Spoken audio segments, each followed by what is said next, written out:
Welcome. I'm Dr. Bryan Williams, president of McCallCollege and a bioethicist that is pleased to introduce this lecture series in helping healthcare become healthier and more caring. Today we'll be on Lecture2B. For those watching in sequence, I trust you enjoy our conversation together today and the opportunity to advance a form of better healthcare.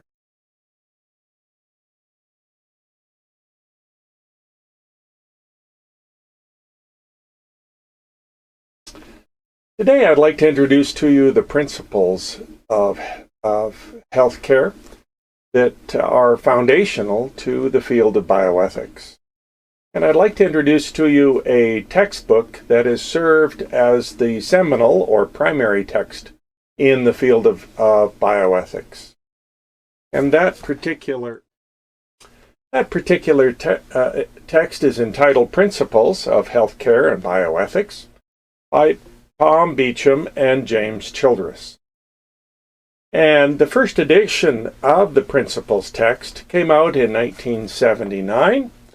And at latest review of the text itself, the most recent edition looks to be the 8th edition in 2019. The text introduces us to 4 principles.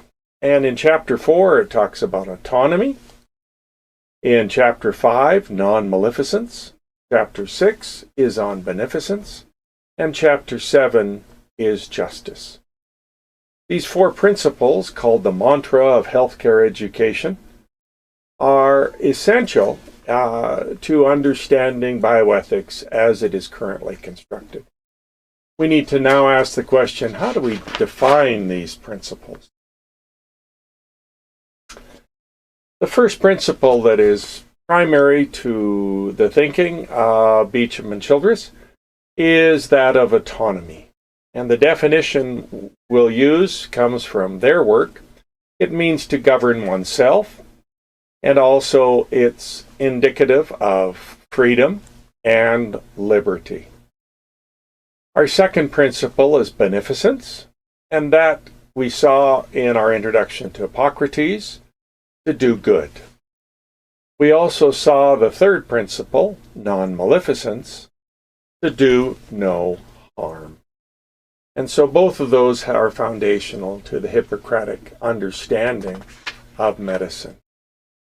The fourth principle is justice, which we'll use the definition, giving to each one's right or due.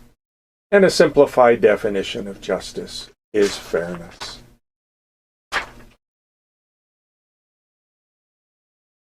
Let's ask the question, how do we assess these principles and begin some sort of an assessment? How has healthcare done in living up to its principles? If we take autonomy, governing oneself, we've seen wonderful successes. Privacy, a key issue in modern healthcare, has been a success story of autonomy. Patient control in their healthcare process when that has been possible. And so those successes are an indication that autonomy has been successful in entering into healthcare in important ways.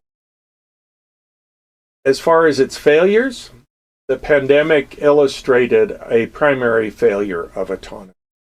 And that was patient control in hospital.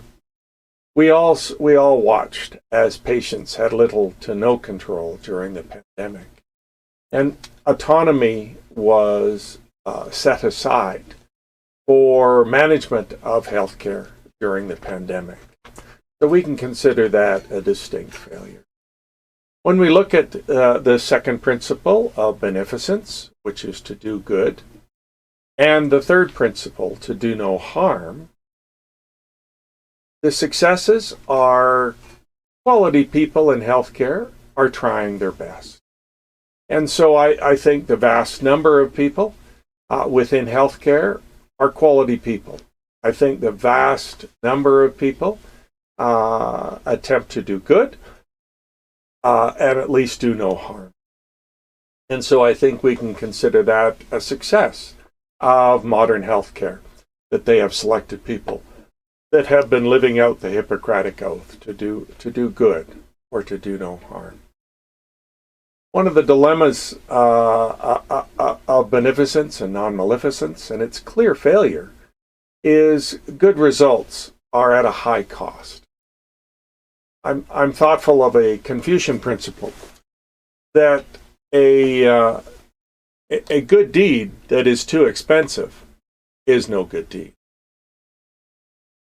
A good deed that is too expensive is not a good deed. And so the attempts by healthcare to provide quality care that come with a price tag that far too few people can afford is therefore not a good deed. And so I lay that at the feet of healthcare, and saying all of your quality now is of no value because it's too expensive to most people in America.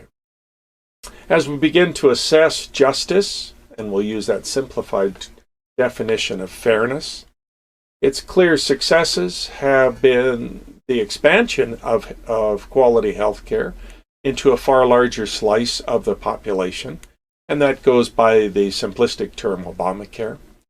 And so we've seen that to be a success where far more people have access. Unfortunately, during recent years, we've seen that erode as the price of healthcare becomes too expensive for government to manage or to provide quality providers in the delivery of healthcare. The other success that we've seen is in a recent success with the cost of insulin, and Lilly was the Lilly company is an illustration of sensing the market and responding to the market, and lowered the cost of insulin to a level that's more achievable for more people. Unfortunately, having spent 10 years in the pharmaceutical industry, I'm wondering if that isn't simply a tactic where they can erode their competitors and later on rebuild the price of insulin.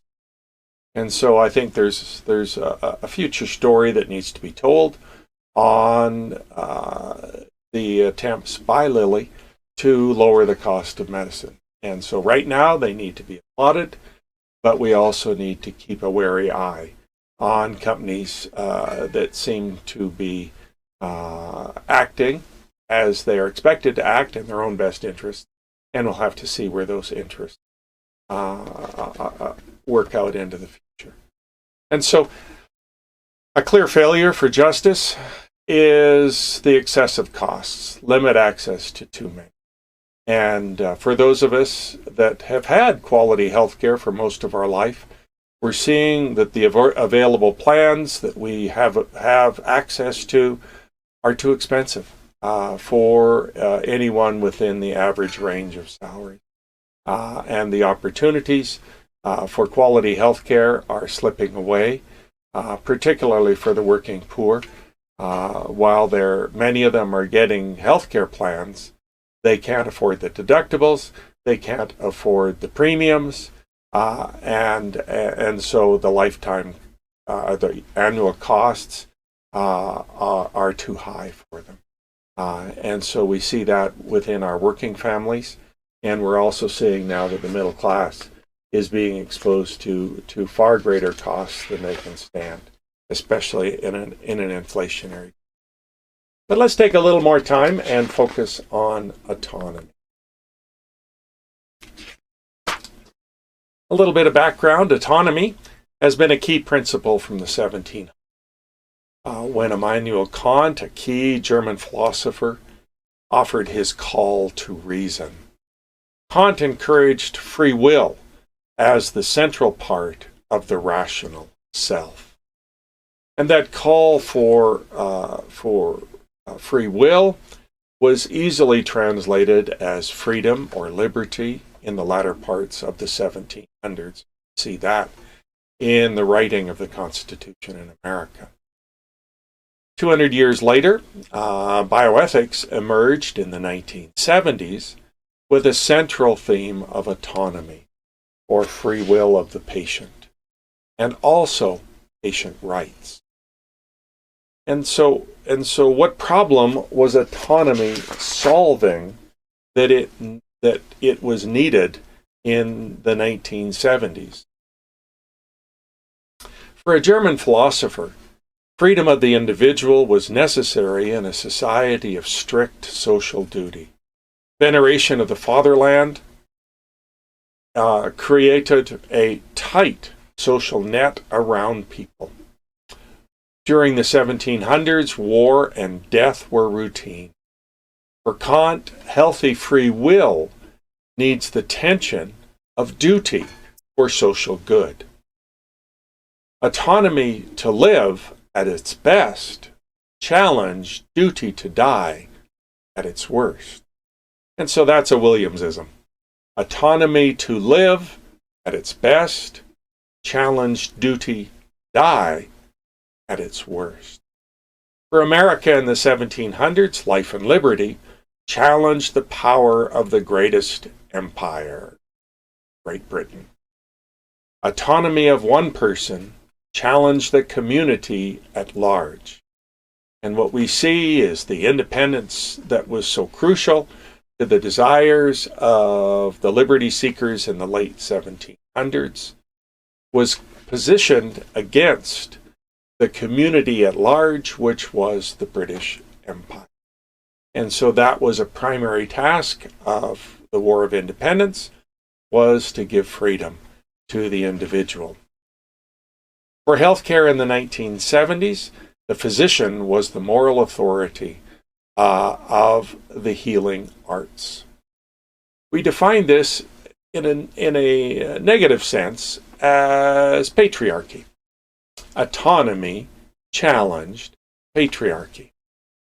Autonomy was presented as a simple truth, one-sided. And so the negative of patriarchy received the positive of autonomy. And so I introduce that to you as a struggle, so that autonomy was not balanced with anything else. And so that created a high demand for independence that was received by all patients as a wonderful improvement, and the erosion of authority that began earlier than in the 1970s was extended in healthcare by the erosion of the physician to define healthcare.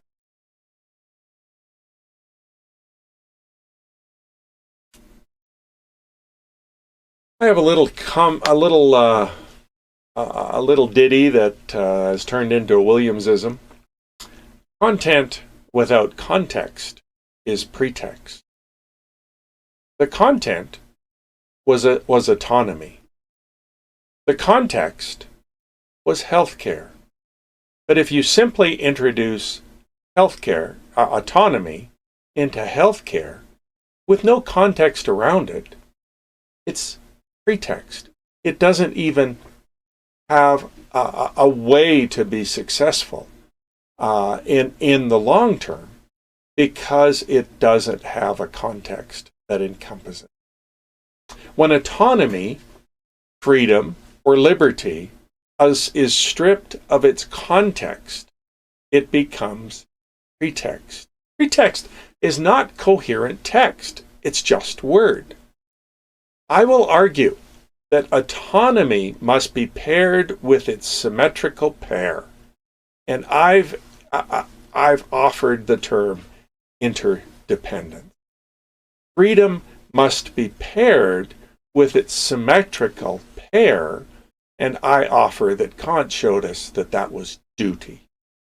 We must retrain our society that with the addition that autonomy or freedom need its symmetrical pair. For autonomy, that's interdependence. For freedom, that's duty. We clearly saw in the pandemic that there was a struggle with autonomy. We saw it not only in healthcare, but we also saw it with the introduction of vaccines in 2020. We also saw that one's autonomy trumped your public health. One's free will versus the collective beliefs of science, the community, and most physicians. And while most people got their vaccines, those that didn't get their vaccine used their trump card, autonomy, freedom, so that they didn't have to receive it. Unbridled autonomy that energized America saw its failure defined by hobbling our healthcare system. During the pandemic, bioethicists marked this problem with a call for thinking of others in one's community. That's an illustration of an ancient concept, one and many. They're interlinked. There is only one when it's compared against the many. There is only many when it's composed of one. And so that one becomes many when ones coalesce or collect. And many become one as a community or as a society. So these two terms are interconnected. Was there an earlier conversation of one and many? Oh, yes. A primary symmetrical concept in history is one and many. One is both the individual units of many and the whole together as one. Many is defined as multiple ones. This ancient concept, explored by Plato in Parmenides, gives us a method of moral assessment. The Williams method of moral assessment. One and many is the foundation of the individual and community. Let's translate one. One is the autonomy of the individual. Many is the interdependence on the many. One is freedom of the individual. Many is the duty of someone else to protect my oneness. Duty requires courage. And we'd like to begin with one of the ancients in understanding courage, Aristotle. For Aristotle, constructing a good individual and a good community is the key to a good society. And Aristotle, who was alive in 384 before Common Era and lived to 322 before Common Era, during his education, he was Plato's student. And I think the three great philosophers, the triumvirate of great philosophy, you can certainly define as Socrates, Plato, and Aristotle. And so Aristotle was Plato's student and became his successor. He offers a path to constructing a good society with courage of the individual as his starting. Courage is developed from Aristotle's thinking between acting cowardly, a vice, and acting rashly, another vice. Cowardice is focusing on the one, yourself. Rashness is focusing on the many, others. The virtue is the mean between these two vices. The virtue is courage. Let's use an illustration to try and understand it. And so we'll begin with the soldier, as it was Aristotle's, but let's also translate that into our nursing community.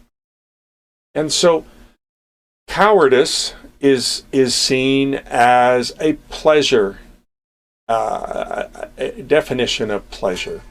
A person who is cowardly does not want to run into the battle. They run away from the battle, and they seek to please themselves. Rashness is seen to be a terribly painful act, as one acts in battle by exposing oneself to the enemy to try and protect those around them. And that creates an enormous amount. And so instead of these being two vices, why don't we understand them as two virtues? Because protecting yourself is a virtue. There are times when you must protect yourself. I would also like to say that protecting others is also a virtue. That willingly giving of yourself to protect others is virtuous. And what if we recognized that protecting oneself and protecting others are two virtues in symmetrical opposition?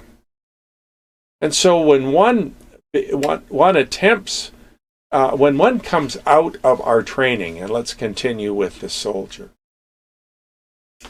you are trained to protect others.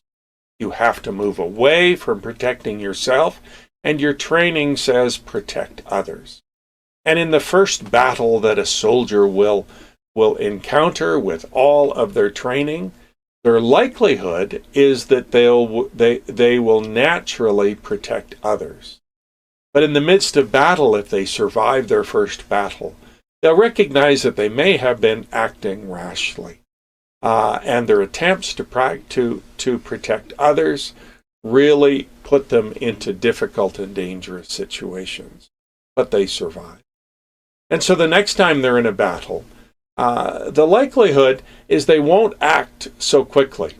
They'll protect themselves a little more than they did in the first battle. So the second battle, they may be more reticent to move into the battle. The third battle, they'll recognize their reticence and move back into a sense of protecting others.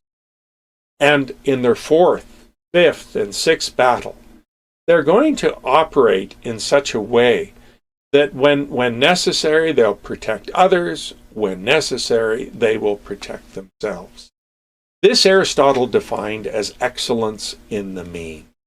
And so they're operating between these two barriers, not unlike a roadway where we operate our cars between two barriers to arrive safely in a situation.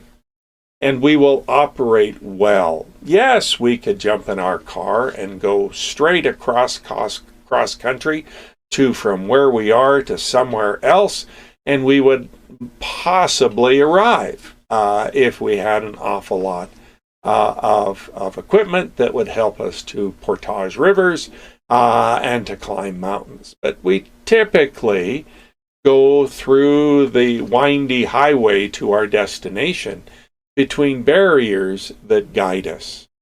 And so those barriers, in between the barriers, life lives in excellence in the mean. Let's translate that to a nurse. So a nurse who is coming right out of their training is trained to care for others and willingly gives of themselves and cares for those patients that come within their purview. But they recognize after a while, and they quickly recognized during the pandemic, that they were giving more of themselves than they had to give. And so they began to pull back and to protect themselves from all of the strain that caring for others brings. And so they too learn to negotiate between caring for others and caring for themselves. But it had to be a symmetrical interpersonal relationship. where they are interdependent at times, and they are willingly caring for those, and they are self-dependent at times. And they had to negotiate into that. But Aristotle taught us that our life isn't just built in a perfect symmetry of the mean, that we have to lean into the pain. We have to lean in for a soldier. They have to lean into protecting their buddies, into protecting their society. And that's what Aristotle defined to be leaning into the pain. If they leaned into pleasure, then they would be self-serving. But it takes leaning into the pain. And Aristotle learned this from watching athletes who were gifted and high-level athletes. They had to lean into the pain to be a successful athlete. And so they had to move through the pain of getting their muscles conditioned so they could be a superior athlete. The nurse has to lean into the pain of caring for others. And so that's the lean of the edifice that the virtue of courage creates. And I will argue it's a symmetrical edifice where you have the virtue of caring for others as well as the virtue of caring for oneself. And yes, those can be carried into vices, as Aristotle argued. But I think for the vast majority of people, we have to look at that these are virtuous acts, and to recognize that caring for oneself is a virtuous act. But we must lean into the pain in our persistent professional life of protecting others. And so courage and healthcare are interwoven. There must be courage. There must be the lean into helping others and caring for others. There must be the lean into the pain that requires for the healthcare institution to survive. But there also must be a recognition that caring for oneself is also a virtuous activity. We must have the courage to lean into rashness. That has been an essential issue of the pandemic. Staff had to face a deadly virus and serve their community. Often this was at extreme personal risk, and we see the efforts that staff in healthcare went to protect their families from the virus. Sadly, healthcare corporations have monetized this courage and yielded a maximized revenue stream when staff are at their most courageous. This has damaged the individual, both the patient and the staff. This virtue became a vice when in the hands of leadership that does not have the best of one or all in mind, but only the best of serving their shareholders or the individuals if it's a profit-based organization.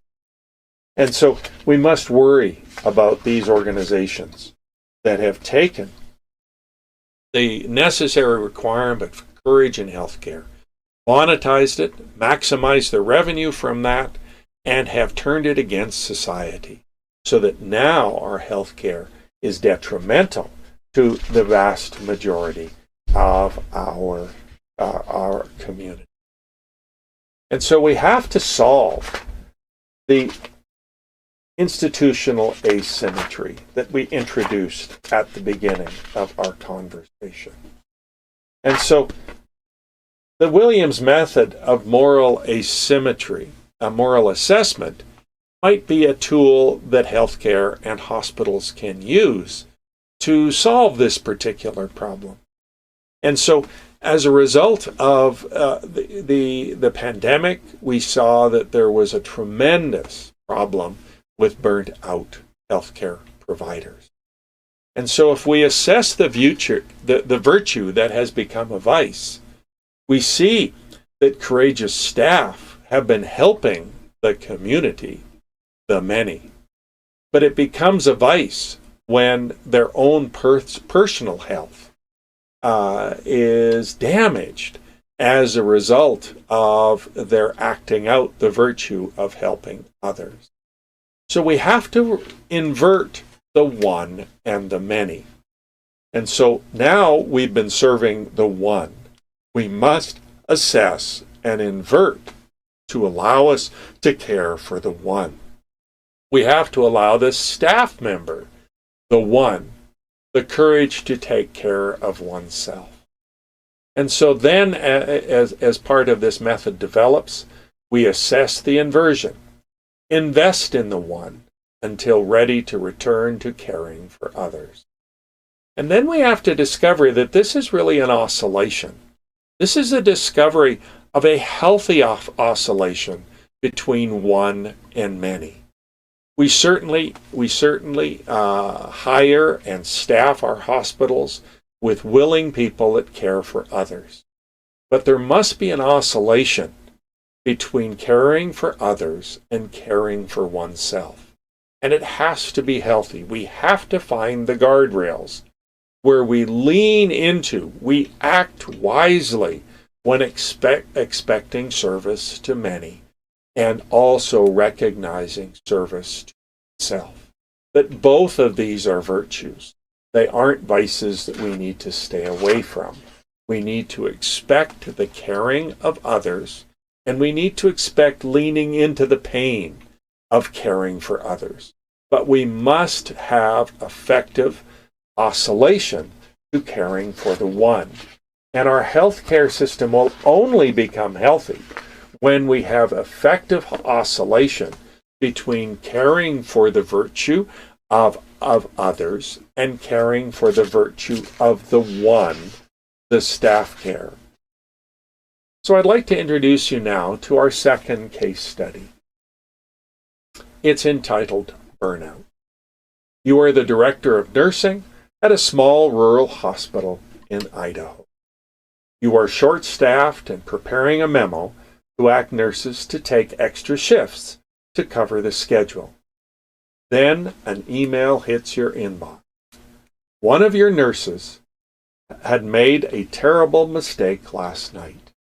During the second of a double-double, 12 two-hour shifts that were sequential. They followed each other. This particular nurse grabbed the wrong medication. About 9 hours into his shift, an agitated elderly patient needed a sedative. Reaching for Versed, he grabbed Vercuronium, a paralyzing drug. He clearly failed to read the label. The scanner to check IDs was misplaced at that time, and an alarm rang across the hall following delivery of the meds. The patient died. You are a newly minted administrator with a young family. The police are asking for an interview. On reviewing the nurse's employment file, you remember you forgot to request the transcript of the nurse's degree during hiring. You were so exhausted that at that time you had 6 sick kids.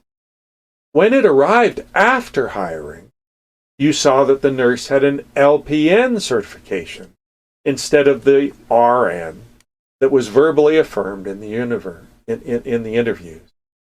You were so short-staffed. You buried that mistake. At the end of the detective's interview, no mention of education was asked. Do you admit your mistake? Your annual review is later in the afternoon. Do you admit your mistake? Let's go out to our flow sheet as far as working through our various case studies. What is your instinctive response? What will you say to the police officer? What will you say to your supervisor later that afternoon? What shapes your decision? Always use your instinct and recognize your instinct. You are the accumulation of your experiences, and you always have an instinctive response. And you need to journalize that response. Also understand where the forces are that are shaping your response. For many of us, it's protection of our families and protection of our employment. so that we can maintain our healthy family. But what shapes that decision? Might it be something that the police officer says? Might it be something that the employer says? But when you have a time to journalize, it's also important that you begin to think through the consequences of your instinct. Our instinct can take us to the wrong place. We all know that. We must have instincts, but our instincts can be wrong. And so it's wise for us to get out ahead of our instincts with consequences. What are two consequences that you need to consider that result from your instinct? And it's nice to write at least two down. You can think of others. That helps you shape your decision. It's also very important that you gather any facts that are available to you. It's important that we do research, understanding the drugs that might be a first step to the research, and making sure you understand that. And so that might be the basis that you begin from. And anything else, what's the LPN certifications? What are they? Should they do? What's an RN, and how are they different? To make sure that you have the facts of the different layers of consequences from your earlier mistake.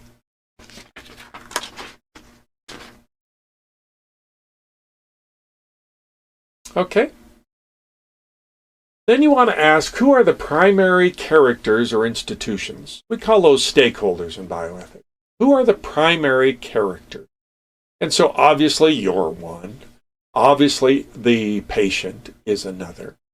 Obviously the police officer is a primary. Obviously your employers are primary. But is there anyone else that you should be thinking of? Anyone else whose consideration that you need to be sensitive to? People that are a little further out in our circle of influence. Begin to think of those, and so those are important. I'd like for you to offer a key ethical issue that relates to burnout. Frame one key issue that you think is the most important as a competing claim between parties. Should the first party do something, or should the second party do something? I've introduced to you the Williams method of moral assessment, and you begin now to have one way of framing it: the one and the many. Who's the one? Who's the many? And how do those interact? Is the many the police officers and the justice system? Is the one you? Is the one the patient?